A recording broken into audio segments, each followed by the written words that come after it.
Welcome to Wizards of the Tower. Roleplay. This episode we're going to be talking about miniatures in your game system. Why you might want to use them.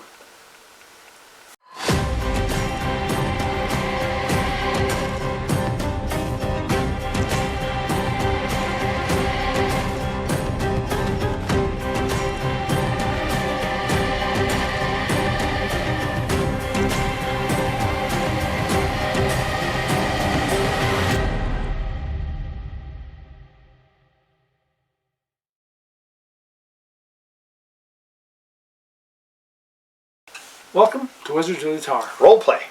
I love miniatures. I love miniatures in my gaming systems. I've been playing with miniatures for almost as long as I've been playing Dungeons and Dragons. One of the things I've always found fascinating is digging through Delaney's old box of different old miniatures that we found. All the old orcs or skeletons or monsters or wizards, and I just found them fascinating because each character, each little figure tells a story. Yeah. You know, this orc with the horned helmet, this skeleton with the shield, this wizard with its hand raised. Each one tells a story. You can create a character around it. That's why I think that miniatures enhance gameplay. But not everybody feels that way, but I do. My great shame, as people would call it. Lots and lots and lots of lead miniatures and 3D printed miniatures that have not been painted because I just don't have the time. But I still use them. Oh, sure. Yeah, we still got piles of them over there that we use. I mean, So let me kind of explain why I started using miniatures. Okay. You've probably heard the story if you're a follower of this page, of how I was playing in C1, I think it was, the Hidden Shrine of Makawaka-Con or whatever it's called. I'm not even going to try to pronounce it. People can. And we walked into a room and there was a little crab and there was a helmet, and somebody said, well, I'm going to pick up the helmet and capture the little lobster, the little crab. And I said, before then, I don't like the sound of this. I'm going to step outside of the room. And when the fight started breaking out, I was the first one attacked and killed. And it's like, wait a minute, I wasn't in the room. And the DM says, well, I didn't hear that.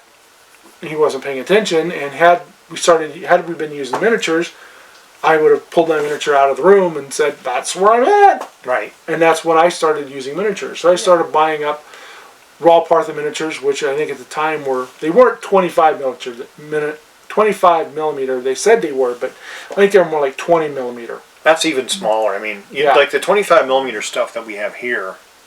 That's actually more like a 32 millimeter. Yeah, these are a little bigger than 25. But, yeah. I mean, it does make them easier to paint when they're a little bit bigger, but they still fit in the hexes. Yeah. You know, which is important that they fit inside the squares or the hexes. My introduction to miniatures, essentially, like I said, is digging through the old box and finding stuff and wanting to paint. I loved making models as a kid, and I still love models. I love model railroading. I love airplanes and tank models. I love painting stuff, and it's kind of a creative outlet for me. And so for miniatures, it would just seem natural that I would just grab some up and start painting on them, just to kind of make them kind of unique and make them so like that, so we can enhance gameplay. It's really cool when you've got your hero sitting here and you're being attacked by 4 skeletons, and you get to move your hero around and they move around, and you're imagining gameplay like that. Yep. You know, why not do that? Because there's a whole market for miniatures, and everything is geared to it with playing mats like this.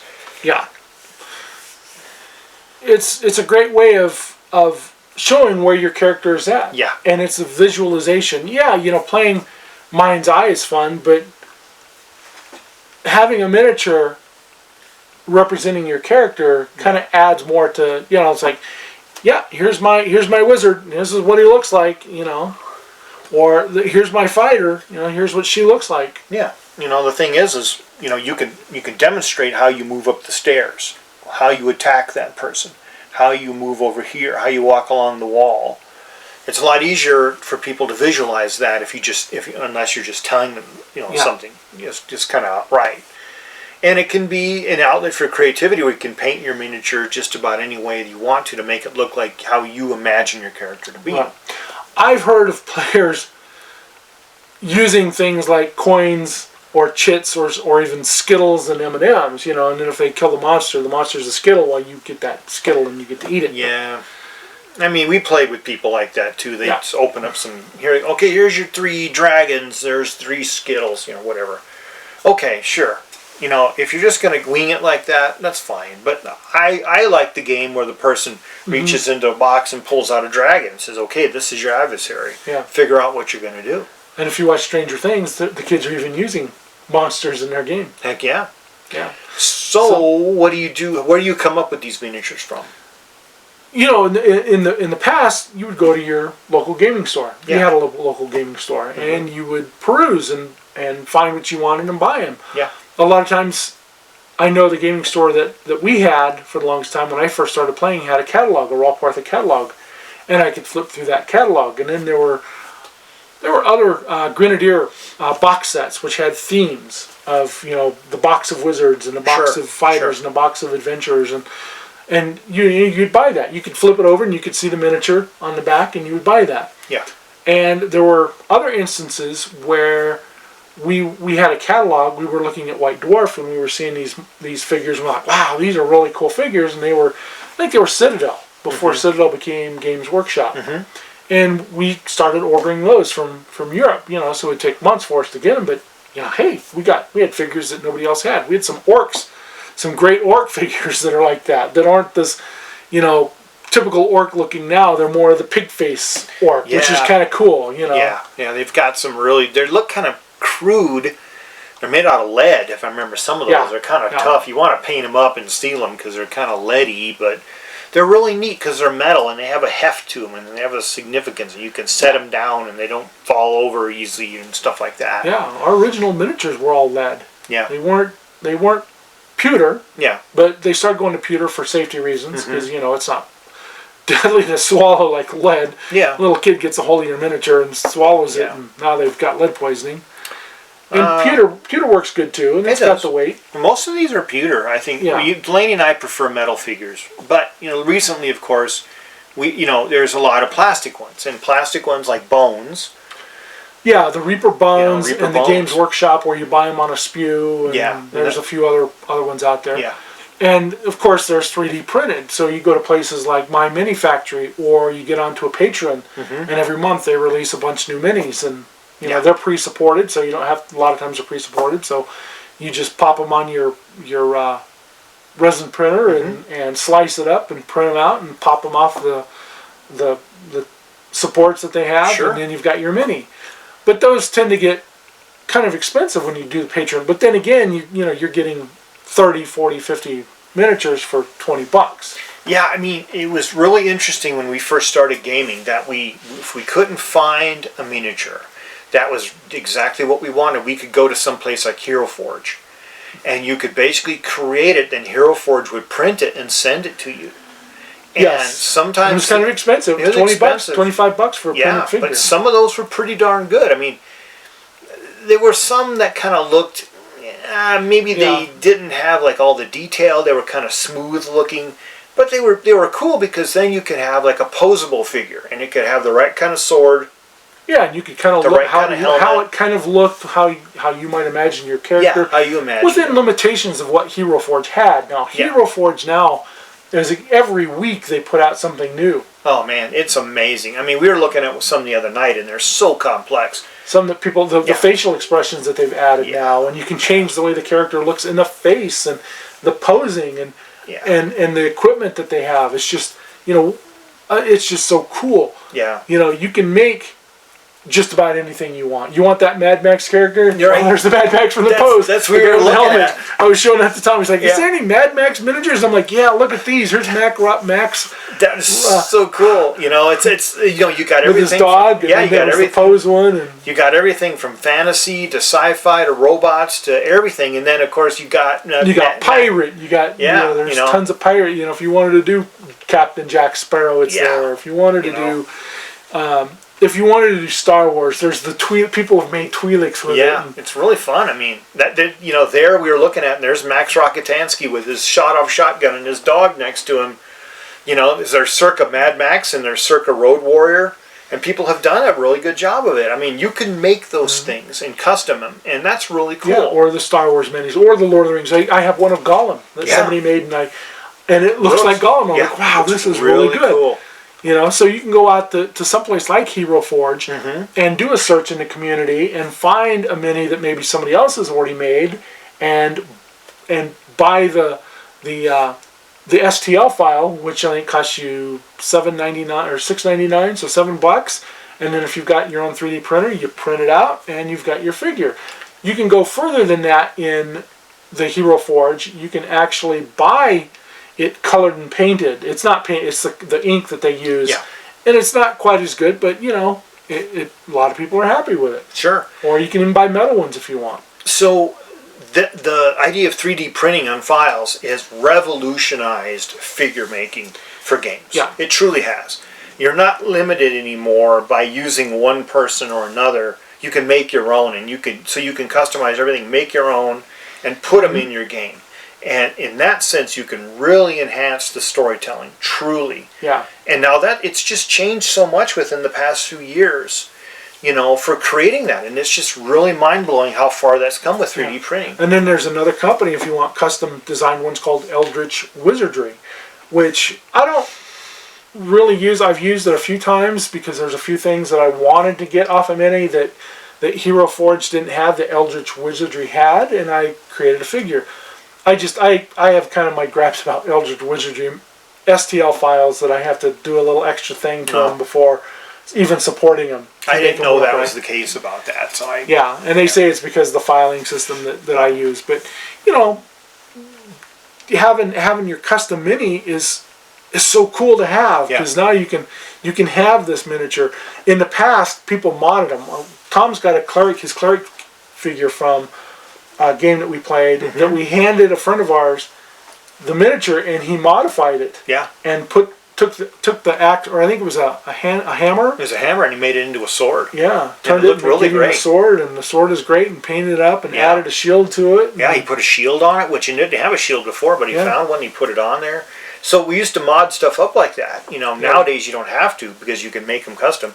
But back in the old days, people, modders would have like a little box of gear, like little shields, little helmets, little, animals, little weapons that they could change and saw the arm off and sew it back on and use some green stuff and patch it. And super glue and that kind of thing. It's really cool, It gives you a chance to express your creativity. Yep.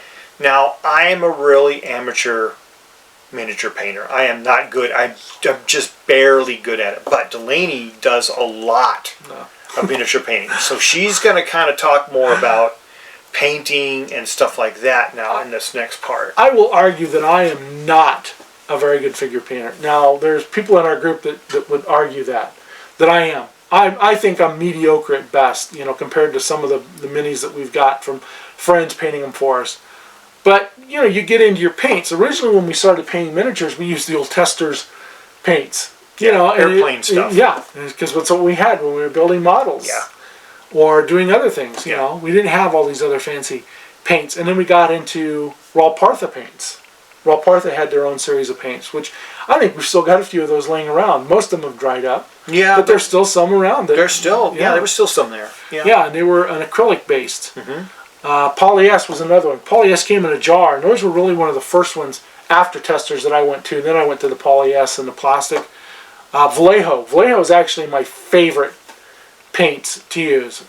Now, they're not these contrasting paints. Vallejo does have a contrasting paint, but I tend to paint miniatures a lot different than most people do today. A lot of people use this, what they call a slap chop, when they use like GW paints or Army Painter. I've got a bunch of Army Painter 2.0 speed paints, but I've been painting some skeletons. I don't like the stuff. I like what my Reaper paints, my Vallejo, my there's a few other ones, but Vallejo and Army Painter tend to be the ones. Vallejo and Reaper, tend to be the paints that I go to. But I've seen people use the cheapy apple barrel stuff that you can get at Walmart or Hobby Lobby and Michael's. In fact, some of our players were going to paint their miniatures up, and they didn't have paints. And I said, well, you want to do it on the cheap? Go buy yourself some apple barrel paints at 99 cents for a big bottle of the stuff. You can use it for other stuff as well. Thin it down to a nice consistency and use that to your paint. And it'll work. I've seen people do it. I'm not going to get into, in this episode, showing you, all these miniatures and painting. Other things you can do, too, besides painting them, is companies like Wizard of the Coast and Paizo both have box bricks or boxes of minis that you can buy that are pre-painted. Yeah, pre-painted. We've got, these are some of the orcs that we have, and they work great. You just use them to represent something on your board. Yeah, they're pre-painted. The detail isn't there, but it still speeds things up. The dragon is one of those. The demon is one of those. Yeah, and they've got all sorts of this stuff that you can use as miniatures. But I love minis. Well, that minis. And like we love creating the little bases where like this one has snow on it, and the barbarian is fighting their way through snow and grass and things. So it gives you like a little bit of creativity and stuff that you can enhance your figure. So this is a fun figure. I love this. This was a GW, or no, this was a Games Workshop miniature, Chaos Warrior, that we ordered off of out of England. It was Lon that ordered them for us. We put in a big order so that way we'd save on shipping. Right. And I picked this out of the catalog, and it sat around, and finally, great thing about lead, you drop it doesn't break as easy. Yeah. It might bend and then you can bend it back, but it was really cool because he had this saber-tooth lion head on it, and it's one of the few times I actually tried to paint an emblem, and I painted a saber-tooth onto the shield. You did? Is this a line? Happy. No, this, I think it is, because look at the face. That might have been a lawn. I think that's no, that is a who did that? I'm trying to think. It's really cool anyway. I mean, the thing is someone really worked hard on creating that guy. Yeah, it was a miniature that was left over that they left, that they didn't take with them. They didn't take with them, we just kept it. Emmy. I think that's an Emmy. Oh, it's an Emmy. Yeah, so is this one. Okay. So is this one. I know that Emmy did. Oh, yeah, that's definitely Emmy. Yeah. Yeah, she was a really good painter. Emmy did that, and she did this, but she didn't shadow him, and he just looked kind of funky, so I shadowed him. And yeah, I remember that, because I don't think she had enough time to finish that one. Yeah.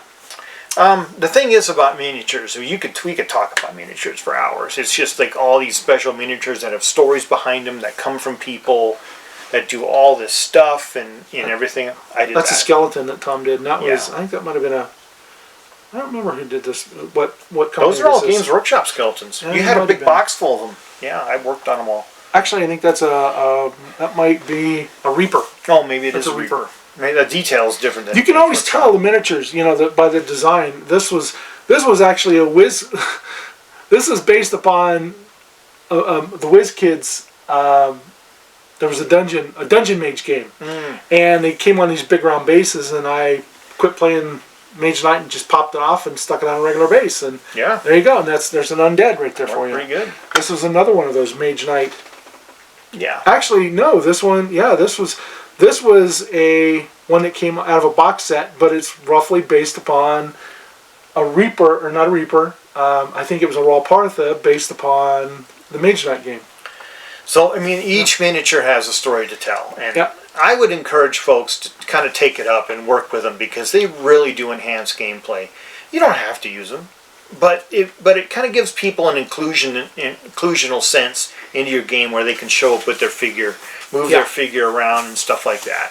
Yeah, I just think it enhances gameplay. I encourage our players. In fact, when we started playing Pirate Borg, they were using some of mine, and I said, I really encourage you.